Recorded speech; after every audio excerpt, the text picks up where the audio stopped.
термин за вакцинирање добив за вчера. Меѓутоа, бидејќи бевме на службен пат, кој беше одамна закажан, бевме на еден регионален собир, не можевме вчера да отидеме во сала Борис Трајковски, но и секако и без тоа, уште од поодамна решив, заедно со неколку мои најблиски соработници, значи не сум сам, од кабинетот, сите сме од Скопје, да се вакцинираме во некој друг град во Македонија, затоа што има и такви шпекулации, има и такви дезинформации дека наводно едни вакцини се даваат во Скопје, други вакцини се даваат во други градови. Да разбиеме таа шпекулација, мислам дека е добро да и за другите и за останатите од што се на функција да го прават сличното.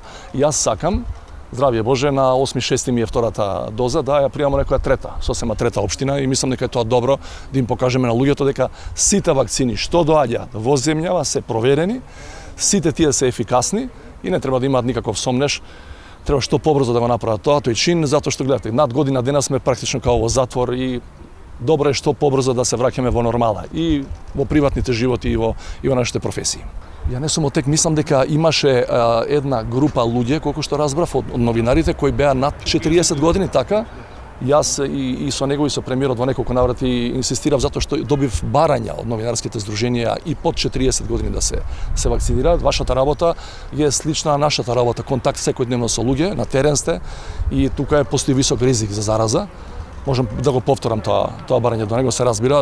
Мислам дека требаше и до сега да бидете овие групиве, како што ги нарекувавме ние, критична инфраструктура, војска, полиција, практично вие сте на првата линија на фронтот и сте во значаен ризик, не да е Боже да бидете заразени.